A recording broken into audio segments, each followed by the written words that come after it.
Que le nom du Seigneur Jésus soit béni. Vous pouvez vous rasseoir dans la présence de Dieu. Que Dieu vous bénisse. Le groupe musical. Dieu est fidèle. Alléluia. Je vous salue tous dans le nom du Seigneur Jésus. Dieu fait la grâce ce matin de suppléer à votre pasteur, le pasteur Douglas, comme vous le savez, qui est dans une mission, que Dieu l'assiste, le soutienne et bénisse, bien-aimé, cette mission.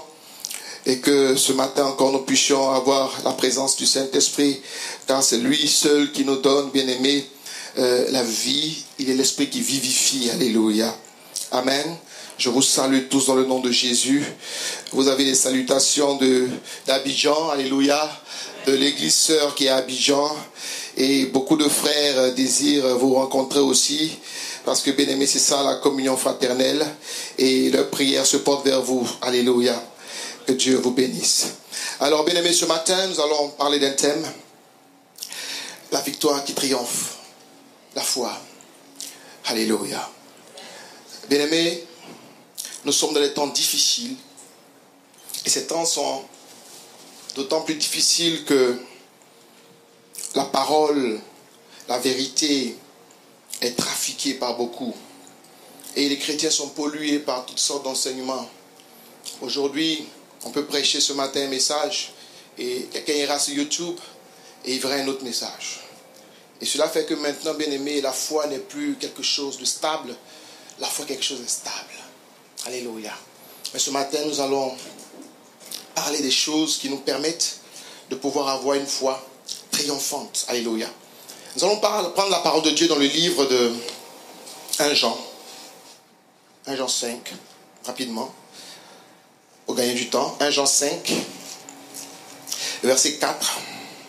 La Bible dit, parce que tout ce qui est né de Dieu triomphe du monde. Et la victoire qui triomphe du monde, c'est notre foi. Tout ce qui est né de Dieu triomphe du monde. Et la victoire qui triomphe du monde, c'est notre foi. Alléluia. Bien-aimé, tu ne peux pas naître de Dieu et être vaincu par le monde. Ce n'est pas possible. Les chrétiens qui naissent soi-disant de Dieu et qui sont vaincus par le monde doivent se poser la question de leur filiation. Parce que, bien-aimé, on n'apprend pas à nager un petit poisson. Il naît dans l'eau et puis il nage. Un homme, même si on veut nous faire croire qu'on lui apprend à marcher, non, c'est inné. Il commence par faire 4 pattes. Il rampe d'abord, il fait 4 pattes, ensuite il se lève. Parce que dans son ADN, il y a une information qui lui vient de l'éternité. Et qui parle, bien-aimé, à son âme, à son corps. Qui lui dit, lève-toi. Tu appartiens à la race de ceux qui marchent debout. Ce n'est pas son père qui lui dit, parce qu'il ne comprend même pas le langage de son père. Bien souvent, l'enfant marche avant de parler. Alléluia. Si tu nais de Dieu, c'est que tu as l'ADN de Dieu. Si tu as l'ADN de Dieu, je me demande comment Satan va dominer sur toi. Il faut être vraiment extraordinaire pour que Satan ait la victoire sur quelqu'un qui est né de Dieu. Voilà pourquoi je dis, est-ce que ceux qui sont nés de Dieu ont vérifié leur filiation? Parce que si tu es né de Dieu, tu dois triompher. C'est la parole qui le dit, ce n'est pas moi, je ne l'invente pas. C'est écrit noir sur blanc et la parole est la vérité. Alléluia. Car tout ce qui est né de Dieu triomphe du monde. Et la victoire qui triomphe du monde, c'est notre foi. Qui est celui qui a triomphé du monde, sinon celui qui croit que Jésus est le Fils de Dieu?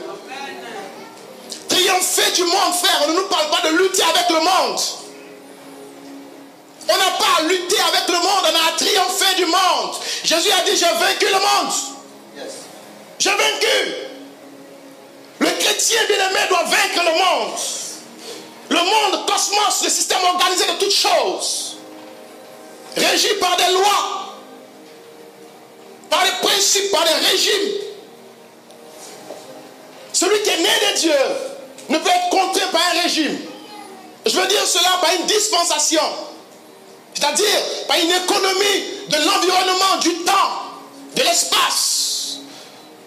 Alléluia. Hébreux 11:1 nous dit, la foi, c'est la ferme assurance des choses qu'on espère, une démonstration de ce qu'on ne voit pas. Bien-aimé, la Bible dit, ceux qui ont possédé la foi ont eu un témoignage favorable. De ceux-là sont Abraham, Isaac, Jacob, David et toute la lignée des prophètes, des serviteurs de Dieu, de ceux-là qui n'ont pas regardé, bien-aimé, leur temps, qui n'ont pas regardé les forces en présence pour prêcher, mais qui ont dit, nous croyons en un Dieu qui domine sur toute la création, un Dieu qui supplante toute puissance, un Dieu qui transcende toute réalité. Il est capable de nous donner la victoire. Alléluia. La ferme assurance, on ne dit pas l'assurance. Une assurance serait déjà intéressant. Tu as une assurance pour ta voiture. Quand il y a un problème, tu es remboursé. C'est une assurance. Ce n'est pas une ferme assurance, c'est une assurance. La Bible nous parle d'une ferme. Ça veut dire que c'est une assurance qui est verrouillée. Une assurance qui est doublée. Une assurance qui a une assurance. C'est une assurance qui est assurée par une autre assurance. De sorte que si cette assurance vacille, il y a une autre assurance qui fait quoi? Qui assure. Comment tu peux échouer en étant doublement assuré? Comment?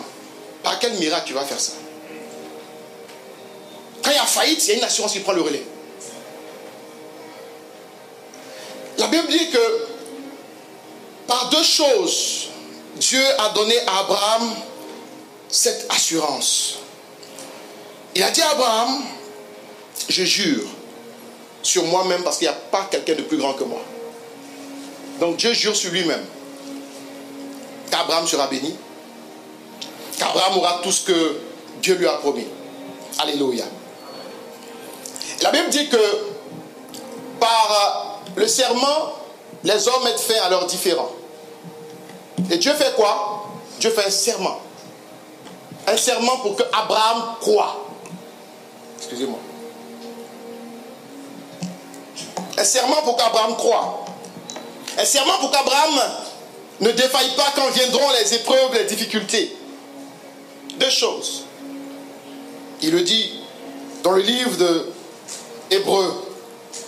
Nous allons lire ce passage.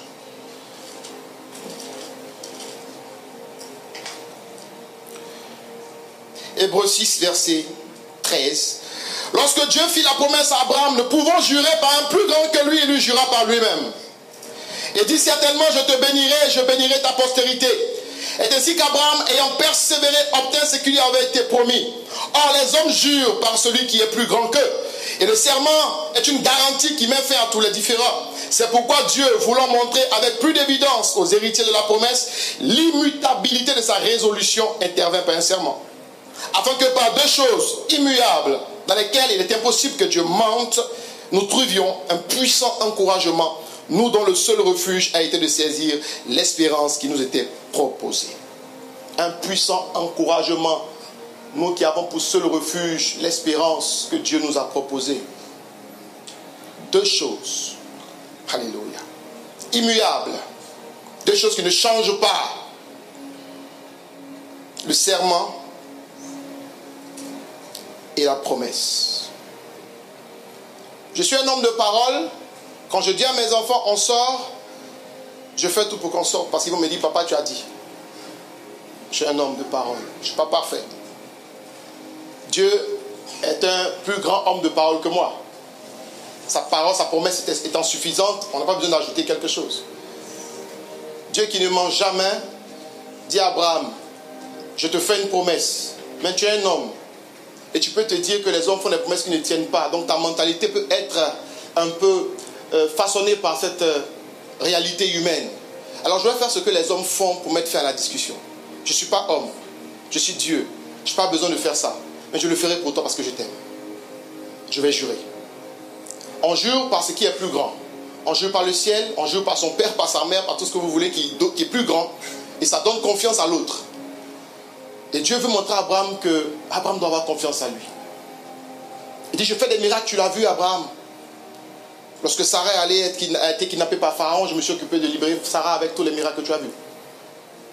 J'étais plusieurs fois délivré. C'est suffisant pour croire. Mais je vais ajouter autre chose. Je vais jurer. Afin que moi, Dieu, je sois lié. De sorte que si toi, Abraham, tu es défaillant, je ne sois pas défaillant.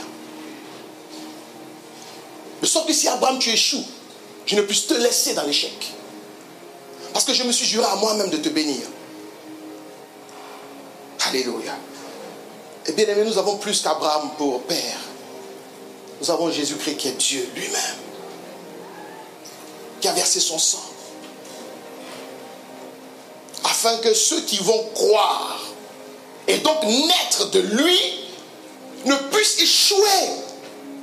Ne puissent échouer, frère. Je dois te dire que tu ne peux échouer. Ta nature, bien-aimé, ne peut pas échouer. Tu es de la nature de Dieu. Mets de l'huile dans de l'eau. On a besoin de prier. L'huile remonte à la surface de l'eau. L'air chaud monte au-dessus de l'air froid. Il y a des principes qui sont immuables. Et Dieu est immuable. Et si tu habites en toi, comment est-ce que tu peux échouer? Celui qui est né de Dieu triomphe du monde. On n'est pas dans le détail de comment ça va se passer. Non, on est dans la conclusion. On a l'habitude de dire que la fin d'une chose vaut mieux que son commencement, n'est-ce pas? Et c'est vrai, c'est la parole qui le dit. Mais cela dépend aussi de comment tu commences.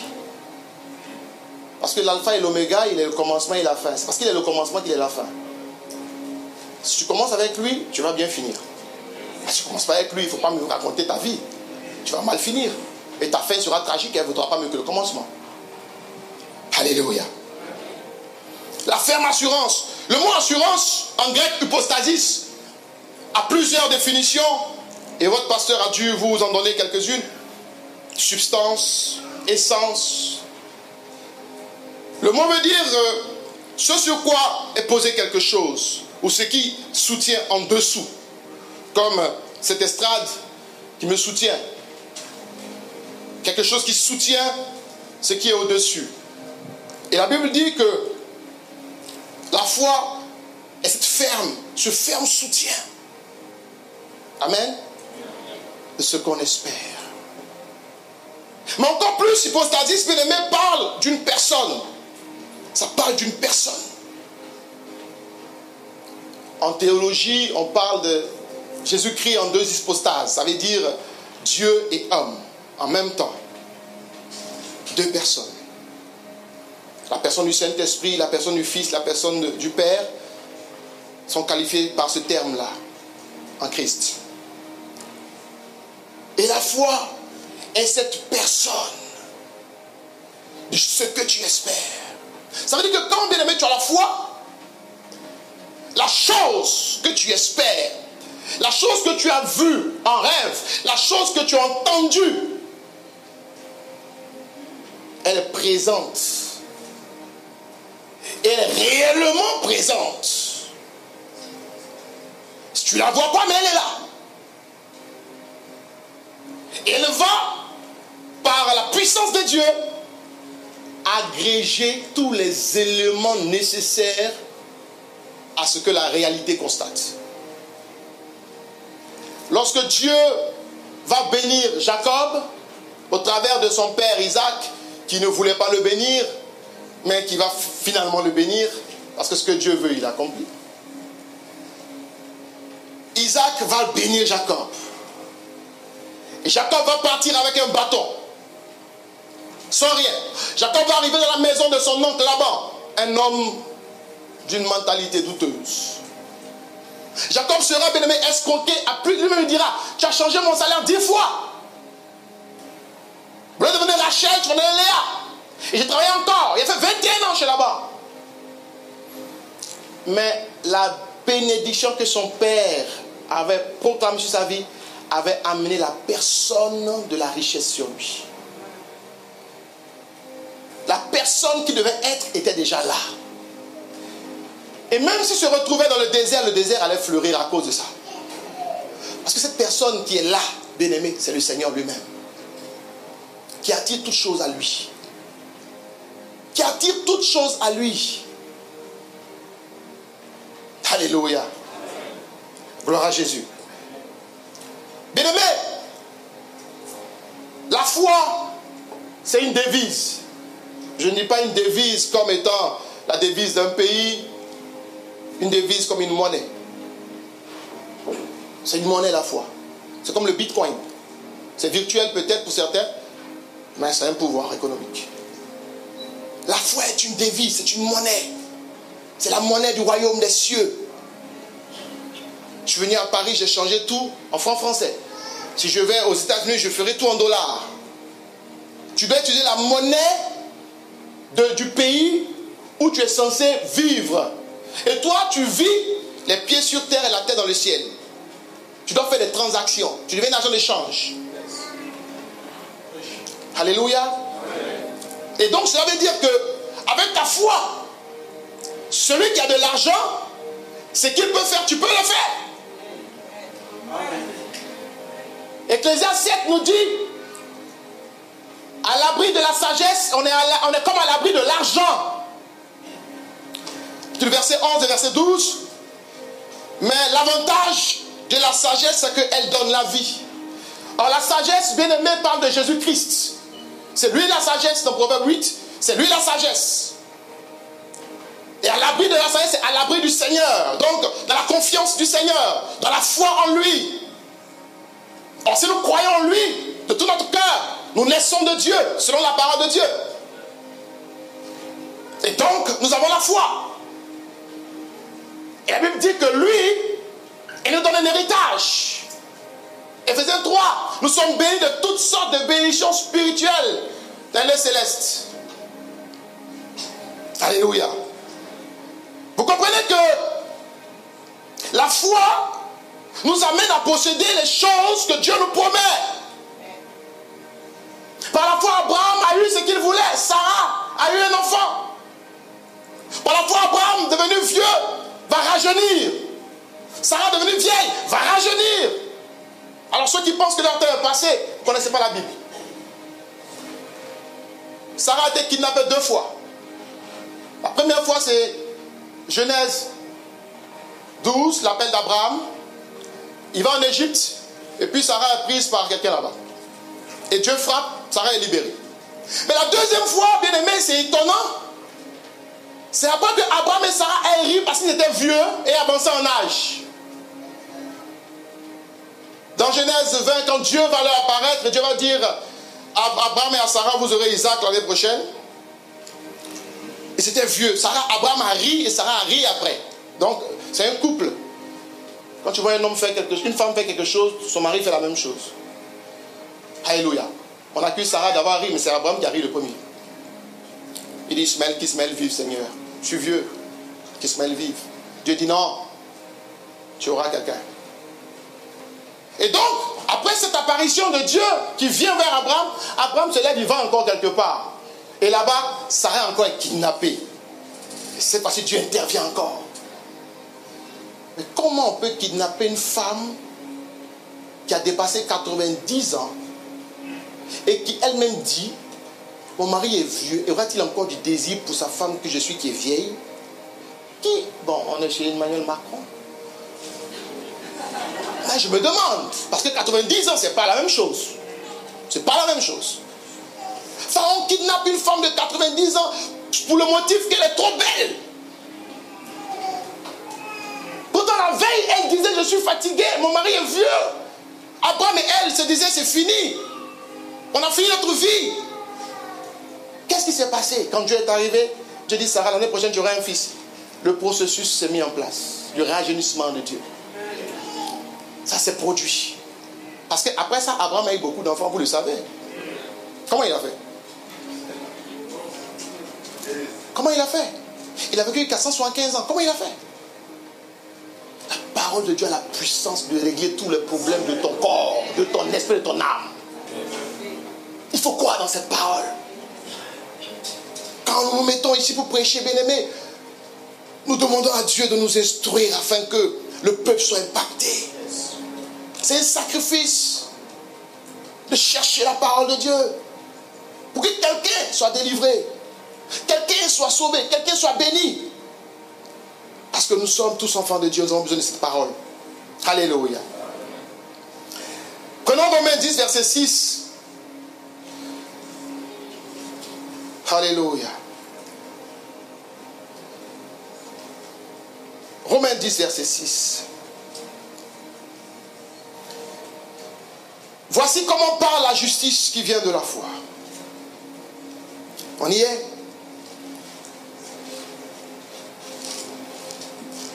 Romains 10, verset 6.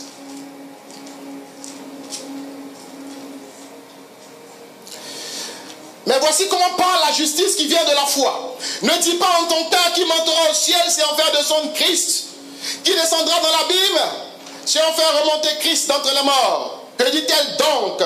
La parole est près de toi, dans ta bouche et dans ton cœur. Or, c'est la parole de la foi que nous prêchons. Verset 9. Si nous confessons de la bouche, si tu confesses de ta bouche le Seigneur Jésus, et si tu crois dans ton cœur que Dieu l'a ressuscité des morts, tu seras sauvé. Car c'est en croyant du cœur qu'on parvient à la justice, et c'est en confessant de la bouche qu'on parvient au salut, selon que dit l'Écriture. Quiconque croit en lui ne sera point confus. Je m'arrête là. Bien-aimé, la foi étant une devise, il faut comprendre que tout ce qui est nécessaire aux chrétiens, c'est par la foi qu'il aura. Tu es malade? Quand tu as de l'argent encore, tu peux dire, bon, j'ai de l'argent, je vais à l'hôpital. Maintenant, quand ton argent ne peut pas payer pour ce que tu as, là, tu dois utiliser une autre devise, un compte offshore. Vous comprenez? Un compte dans les paradis fiscaux. Et le meilleur paradis fiscal, c'est le ciel. Amen. Amen. Et tu tires de là-bas la ressource. Parce que ce dont tu as besoin n'est pas dans un hôpital humain, mais il est dans le spirituel. Alors tu fais une transaction avec Dieu pour dire, Seigneur, je crois que ma guérison, je peux l'avoir maintenant. Et un transfert, bien-aimé, par ta foi. Et tu reçois un nouveau cœur, si c'est un problème cardiaque. Tu reçois quelque chose qu'on ne pouvait pas te donner. Souvent, nous ne recevons pas de miracle parce que nous comptons trop sur nos moyens. Et même quand nos moyens ne peuvent pas nous donner la solution, nous comptons encore sur nos moyens. À un moment donné, il faut changer de devise. Il faut changer de monnaie. Ce que tu veux n'est pas de cette création. Et la foi seule peut le donner. Amen. Tu peux être enfant, tu n'as pas de papier. C'est difficile. Mais bien aimé, la foi peut te donner les papiers. Même si tu n'es pas dans le cadre même d'avoir les papiers. Le préfet peut se lever un matin avec un mal de tête terrible et il signe ton dossier. Sans faire la distinction. Le temps qu'il se rende compte, tout est promulgué. Paf, tu es français. Qu'est-ce qui s'est passé? Ta foi a opéré. Vous comprenez l'importance de la foi? Si tu confesses de ta bouche le Seigneur Jésus, et si tu crois dans ton cœur, tu seras sauvé. C'est en croyant du cœur qu'on permet la justice. Je vais faire une distinction maintenant. Quand tu crois dans ton cœur que Jésus-Christ est mort et ressuscité, tu accèdes à une position qu'on appelle la justice. La Bible dit que Dieu va dire à Abraham, regarde les étoiles du ciel, tu peux les compter, cela sera ta postérité. Abraham crut et cela lui fut imputé à justice. Cela veut dire que ça a été mis au compte d'Abraham comme étant juste sans avoir accompli une œuvre. Il ne méritait pas. Il est juste sans le mériter. Parce que quelqu'un d'autre a fait une transaction. Jésus-Christ a levé son compte et a mis sur le compte d'Abraham. Et c'est le cas pour nous tous. Justifié par la foi. Quand je dis quelque chose, bien aimé, si tu crois, Dieu prend ça, il met dans ton compte. Et ça veut dire que maintenant tu peux avoir la chose. C'est ça la foi. Ce n'est pas les calculs mentaux. Ce n'est pas les réflexions. La foi, c'est pour les enfants. Car nous sommes enfants de Dieu. Le royaume des cieux est pour ceux qui le ressemblent. Quand je suis devenu chrétien, après avoir fait des études en commerce et management, je suis arrivé à l'église et j'ai vu que mon pasteur, il n'était pas arrivé très loin. Je me suis dit, mais comment ce gars-là va m'apprendre des choses? Moi, j'ai beaucoup de choses dans la tête. Le Saint-Esprit m'a dit, rends-toi bête et idiot tout de suite. Pas comme ça. Pour commencer, fais comme ça. Oublie ça. Oublie tes diplômes, oublie ça. Tu ne peux pas venir ici avec les choses anciennes, tes vieux vêtements, et venir vouloir donner des leçons au pasteur. Non, pasteur, ici, on ne dit pas là, on dit là. Il faisait des erreurs, c'est vrai. Mais je ne regardais pas à l'apparence. Je regardais à celui qui était derrière. Jésus. Ça ne veut pas dire de gober tout. Hein. Ça veut dire quand même il faut avoir une certaine humilité pour recevoir quelque chose. Imaginez Jésus-Christ quand il arrive à Jérusalem, quand il marche. Voici le roi des Juifs, il marche, il n'a pas de cheval. Il marche. La poussière sur ses pieds. Il marche. Voici Dieu. Alors les sacrificateurs disent non, on ne peut pas suivre un gars comme ça. On ne peut pas. On a des beaux vêtements nous tous. On a de grosses maisons. Lui, il n'a rien. Il dort chez qui actuellement? Il dort chez qui? Il dort chez un certain... En plus, il n'a même pas de maison. Et puis, il vient de quelle famille? C'est une famille de quoi? Charpentier? Attends, comment le Messie va venir des charpentiers quand même? Respectons Israël. Dieu était parmi eux, ils ne l'ont pas vu. Alléluia. Bien-aimé, quand tu crois du cœur, tu arrives à la justice. Prends un exemple simple. Tu es français, une fois que tu es français, tu as droit à certaines choses. Tu as droit à certaines choses. Tu as droit à des pensions, je ne sais pas, pour les enfants et tout ça. Tu as droit à une sécurité sociale. Bon, je dis les choses comme je reçois. Vous connaissez mieux ces choses-là, mais c'est l'exemple. Et tant que tu n'es pas français, tu n'as pas droit à ça. Hein. Tu n'as pas droit à ça, tu n'es pas français. Quand tu es français, tu as droit à ça. Ok. Mais quand tu es français, tu as droit à ça. Est-ce que la chose vient te trouver comme ça ou bien tu la réclames? Tu la réclames. Tu fais des demandes. Tu dis, j'ai droit à un logement. Donnez-moi un logement. Je n'ai pas où dormir. Donnez-moi un logement. On te le donne. Tu réclames ton droit. Et quand tu n'as pas de droit, tu ne peux même pas réclamer. Tu réclames, on t'attrape, on t'expulse. De quel droit tu réclames toi? Tu n'as pas de papier. Mais quand tu les as, tu peux réclamer. Quand tu crois que Jésus-Christ est ressuscité entre les morts, tu deviens citoyen du royaume des cieux. Avec pour capitale éternelle Jérusalem, une et indivisible. Et bien aimé, à partir de ce moment-là, étant citoyen du royaume des cieux, tu peux maintenant réclamer ce qui t'appartient.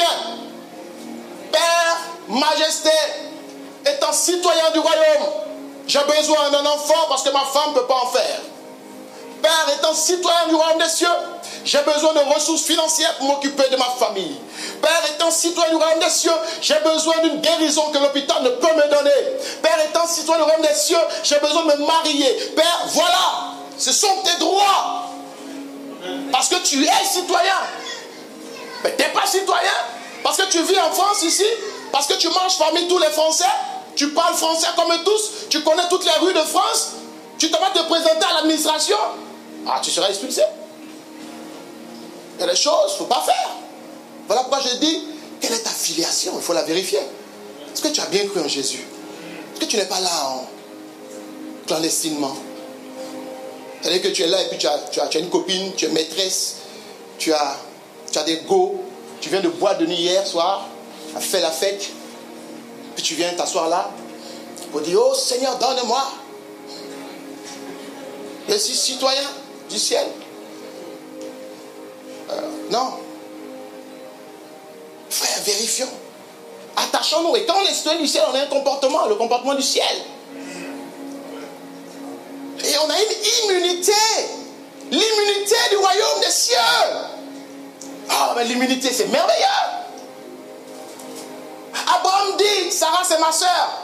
C'est un mensonge, quand même. C'est pas sa soeur, c'est sa femme. Le lien de mariage prime sur le lien de ce... Voilà. Donc, Abraham dit, c'est ma soeur. Pharaon la récupère, il la met chez lui. Il fait un songe, Dieu lui dit, tu vas mourir. Il dit, mais j'ai fait quoi? Il dit, la femme que tu as prise, la femme là, c'est la femme de cet homme-là. Il dit, mais il m'a dit que c'est sa soeur, je n'ai pas péché. Il dit, c'est pour ça que je te laisse la toucher.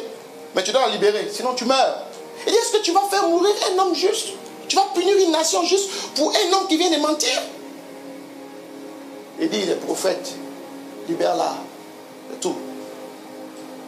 Il libère la femme, il donne beaucoup d'argent à Abraham. En plus, l'immunité du royaume.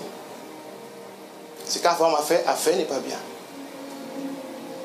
Mais pour aucune raison au monde, tu viendras prendre mon enfant dans ma maison pour dire que tu vas le corriger sous prétexte qu'il a cassé quoi que ce soit dehors. Jamais. Ce n'est pas à toi de le faire, c'est à moi. Il est couvert par moi. Et je le protège. Je prendrai les coups qu'il doit prendre. Je paierai ce qu'il a gâté. Il est sous couverture de la puissance paternelle. C'est une immunité. Tous les pays de la terre ont l'immunité diplomatique. Le diplomate, il fait des bêtises, il revient. Tranquille. Valise diplomatique, on ne contrôle pas ce qu'il y a dedans. Un jour, j'ai été dans un supermarché avec un ami qui était diplomate, un fils de diplomate en plus. On était jeunes, on a fait n'importe quoi dans le supermarché. On a joué au football parce qu'on était très idiots. Et la police a débarqué. Boum, allez. Et quand le petit, il a dit, nous sommes les enfants de l'ambassadeur. Waouh. Moi, je n'étais pas enfant d'ambassadeur. Moi, on m'a dit, allons nous balader. Mais là, on nous a escortés. On vient de gâter des trucs dans le supermarché, on nous escorte. L'immunité. L'immunité. Si tu es vraiment fils, tu as une immunité. Pas pour t'encourager à faire des bêtises, mais pour que le jour où tu fasses une erreur grave, ce ne soit pas la fin de ta vie. C'est à ça que ça sert. Christ est mort pour ça. Alléluia. Bien-aimé, il dit, ne dis pas l'impossible. Ne dis pas des choses qui montera au ciel. Ne dis pas ça. Mais il faut que tu dises la parole du Seigneur. Car quand tu confesses, confesser veut dire homologuer. Homologuer veut dire être avec Logos. Ça veut dire avec le Logos, avec la parole. Si tu es avec la parole, ce sera pour toi, bien-aimé, quelque chose qui va devenir, selon Jean 1, au commencement était la parole, et la parole était avec Dieu, et la parole était Dieu. Elle était d'abord au commencement la parole. On ne parlait pas de Dieu, on parlait de la parole. Mais ensuite, on a remarqué que cette parole qu'on négligeait, qu'on méprisait, avait des caractéristiques divines. Que cette parole, quand elle arrivait, quelque chose se passait. Quand elle était en mouvement, les portes s'ouvraient. On a compris que cette parole avait une puissance de régler des problèmes. On dit, mais cette parole, elle a quelque chose. Mais après, on s'est rendu compte que ce quelque chose, c'est Dieu lui-même. Alléluia. Et toi aussi, on peut se rendre compte de cela dans ta vie. On dit au commencement, il parlait de Dieu. Après, on a commencé à voir qu'il y avait des miracles dans sa vie. Et maintenant, on voit qu'il est fils de Dieu. Comme Paul. Paul va prendre les bois pour faire du feu. Une vipère sort, elle lui mord le bras. Paul ne s'en aperçoit même pas. Il continue de faire des choses. Et les hommes de l'île disent, voilà ce meurtrier. La justice divine ne l'a pas épargné. Et il regarde Satan le voir mourir. Parce que la vipère c'est très rapide. Et Paul continue à faire ce qu'il a à faire. Il secoue la vipère, il continue. Et regardant Paul, il le voit 1 heure Paul est là, 2 heures Paul est là. Ils disent, non, ça c'est plus un homme, c'est un Dieu. Alléluia. Tu es fils de Dieu, tu es fille de Dieu, tu es de la nature de Dieu. Aucune situation ne t'emportera, rien ne pourra te vaincre. Tu as vaincu le monde par ton Père. Alléluia. Oh bien-aimé, confesser, être avec le Logos, c'est ça qui donne le salut. Oh, je crois que je dis c'est le Fils de Dieu. Je suis en France, j'ai les papiers, mais je ne vais pas récupérer ce qui m'est dû. Quelqu'un d'autre le prend, ça reste là-bas. Jusqu'à ce que quelqu'un me dise, mais t'es français il y a combien d'années? Je dis, ça fait 3 ans. Il dit, mais tu ne sais pas que tu as droit à ça, à ça, à ça, à ça comme allocation. Tu vis dans le métro. Ah. On peut périr parce qu'il manque la connaissance. Oh, bien-aimé, il y a tellement de choses à dire sur ces choses. Le langage de la foi. Josué 1, verset 8, il dit à Josué, médite ces livres de la loi jour et nuit. Médite-le jour et nuit. Et voici, bien-aimé, ce qui fait, bien-aimé, que les Juifs dominent. Médite. Chrétiens, nous pensons que méditer, c'est lire la Bible ce matin et puis c'est fini, j'ai médité. Je vais lire à 18h, j'ai médité. Bien sûr, on n'a pas le temps d'avoir la Bible en permanence sous nos yeux. On travaille, pour certains, il y a des occupations familiales. Mais tu peux dans ton cerveau ouvrir une case pour la Bible. Permanente. Connexion permanente. Aga veut dire méditer. Mais Aga veut dire murmurer. Aga, murmurer. Et Aga vient, quand on remonte plus loin dans l'écriture juive, ça parle de l'animal qui rumine. Les ruminants, nous sommes des brebis, n'est-ce pas, du Seigneur.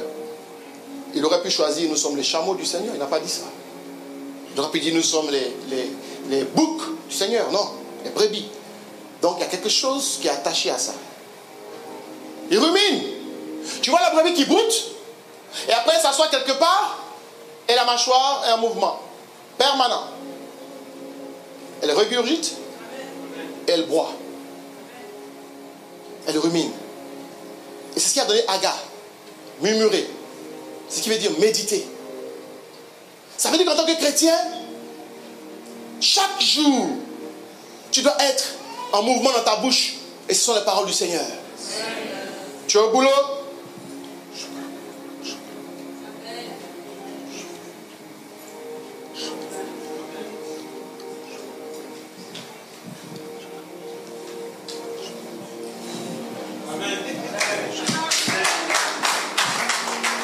Tu comprends ce que ça veut dire?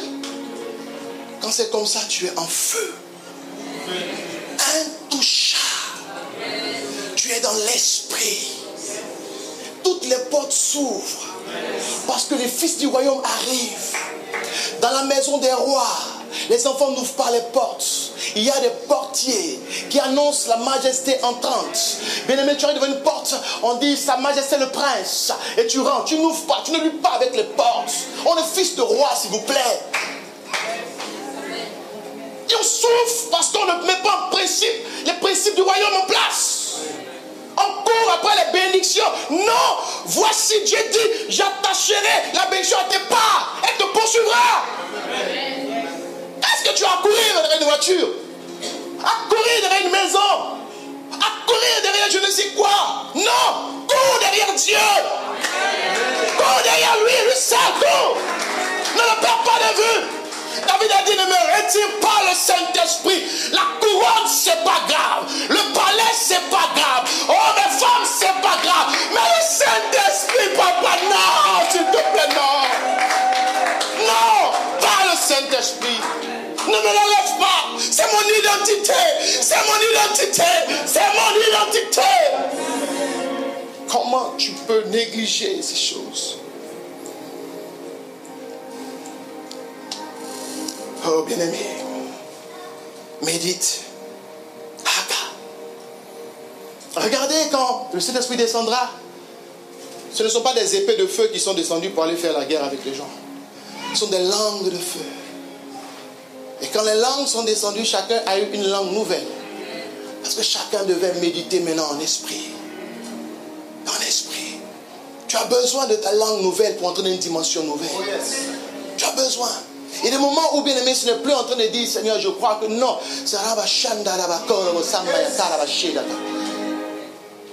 Les portes s'ouvrent d'elles-mêmes. Nous parlons la langue de Dieu. Alléluia. Oh, bien aimé. Le temps nous manque, mais nous essaierons de conclure. C'est une devise, c'est une monnaie. Quand tu l'as, quand tu as la foi, tu as un témoignage favorable. Ruth, Moabite, maudite, veuve, stérile en plus, parce qu'en 10 ans de mariage, tu ne fais pas d'enfant, j'ai des doutes. Elle n'a pas d'enfant avec son mari. Stérile, veuve, maudite. Mais elle comprend quelque chose. Elle comprend que dans tout le malheur qui est là, même si Naomi pleure, il y a quelque chose. Il y a quelque chose qui est là. Il y a quelque chose. Et elle dit, je ne partirai pas. Je ne partirai pas. Je rentre dans une alliance maintenant. Plus grande. Non plus une alliance d'intérêt. mais une alliance de sacrifice. Je veux être un holocauste pour le Seigneur. Elle arrive et dit à Naomi, ton Dieu sera mon Dieu. Où on t'enterre, moi aussi on m'enterre. Où tu meurs, moi je meurs. Je ne veux pas retourner vers mes dieux, vers les dieux anciens. Je ne veux pas. Et qu'est-ce qui va lui arriver? À cause de cette confession forte,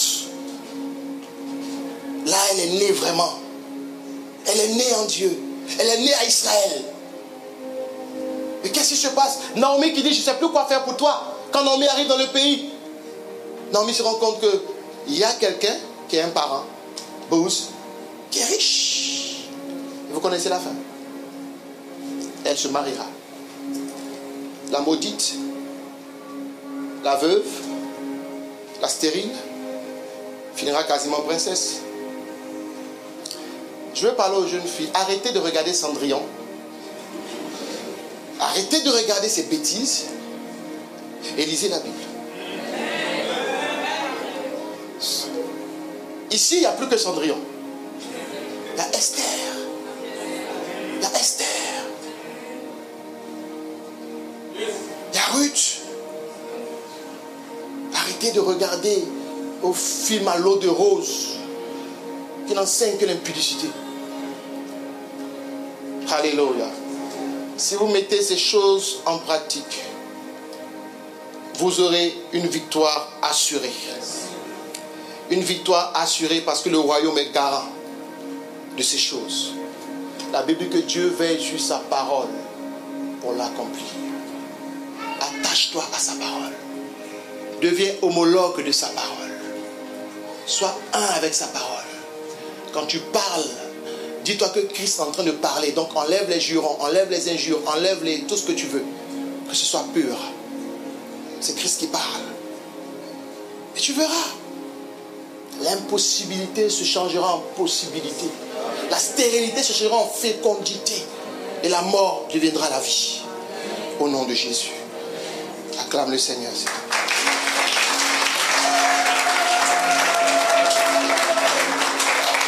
Alléluia. Nous allons prier. 1 minute. Tu vas dire à Dieu, change ma langue. Change ma langue. Et toi qui parles déjà en langue, tu vas dire à Dieu, donne-moi toujours de méditer. Que je sois en permanence en train de méditer. Et toi qui ne parles pas en langue aussi, demande à Dieu. Demande à Dieu de changer, bien-aimé, ta manière de voir les choses en Christ. Si tu n'es pas converti, c'est le moment de dire, Seigneur, aujourd'hui, je comprends que je dois maintenant devenir citoyen du royaume. Sincèrement, j'étais venu par des choses humaines, mais je veux maintenant m'attacher à Dieu. Parce que je sais que le royaume des cieux est véritable. Oui, parle à Dieu. Les situations que tu vis peuvent changer. Les situations que tu traverses ne sont pas, bien-aimés, des situations invincibles. Il a dit, crois seulement. Crois seulement. Crois seulement. Femme, crois seulement. Homme, crois seulement. Jeunes gens, croyez seulement. Il veille sur sa parole. Il est avec sa parole. Et sa parole n'a pas perdu de sa force. Et sa parole n'a pas diminué en puissance. Oh, il continue, bien-aimé, de faire des prodiges. Et il veut faire des choses nouvelles. Il veut envoyer quelqu'un dans une autre dimension. Il veut pousser quelqu'un dans un lieu, bien-aimé, plus élevé. Il est ton Dieu, il est ton Père. Oui, bien-aimé, adore-le, élève la voix. Une situation est sur le point de changer. Une situation est sur le point de changer. Il y a quelque chose qui peut arriver. Les cieux, bien-aimés, sont ouverts quand on parle du Fils de Dieu. Les cieux sont ouverts quand on parle de sa majesté impériale, Jésus-Christ de Nazareth. Quelle que soit ta situation, la solution est ici maintenant.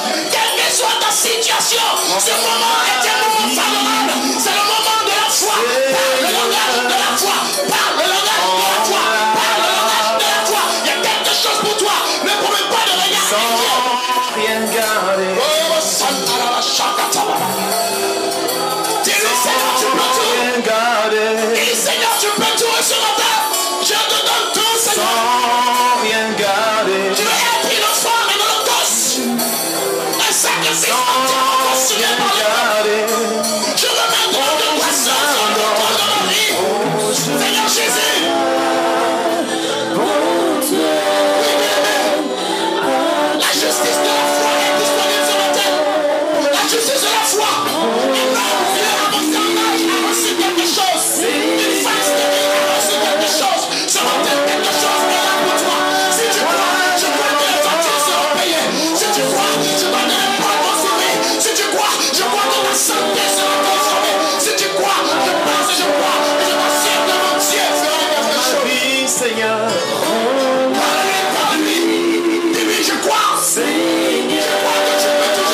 Allons lever les mains vers le Seigneur. Seigneur Jésus, je veux prendre une parole ce matin. Une parole que tu as dit à Josaphat. Tu as dit à Josaphat, par la bouche d'Élisée le prophète, tu n'entendras pas de vent, tu ne verras pas de pluie, mais cette vallée se remplira d'eau. Et tu auras de l'eau pour toi, ton armée, et pour tes bêtes de somme. Il y aura de l'eau dans ce désert. Il ne pleuvra pas. Il n'y aura pas de vent. Tu ne verras pas de nuages, mais vous aurez de l'eau. Josaphat a cru cette parole et s'est réalisée. Le matin, au moment de l'offrande, l'eau est arrivée. Et ce matin, je t'annonce cette même parole. L'eau va arriver. Il n'y aura rien pour prévenir. La bénédiction va arriver. Parce que l'Éternel fait apparaître les choses qui n'existent pas comme si elles étaient. Il n'a pas besoin de météo. Il n'a pas besoin, bien aimé, que le climat soit favorable. Il n'a pas besoin que les hommes soient disposés. Dieu n'a pas besoin. Dieu est tout puissant. Dieu fait apparaître les choses qui ne sont point comme si elles étaient. Il est Dieu. Il est Dieu. Il est Dieu. Et je parle à quelqu'un ce jour. Quelque chose va apparaître là où il y avait un désert. Comme pour Mephibosheth. Quelque chose va se passer. Il était à l'O-Débat. Mais on vient le chercher. On dit, monsieur Mephibosheth, monsieur le paralytique, on t'appelle à la table du roi. On t'appelle au palais. Quelque chose va se passer pour toi. Je t'annonce une parole certaine. Et Dieu veille sur elle. Il accomplira. Reçois-le ce matin par la foi. Reçois-le par la foi. Reçois-le par la foi. Telle est la parole du Seigneur. Merci Saint-Esprit de ce que cela s'accomplit.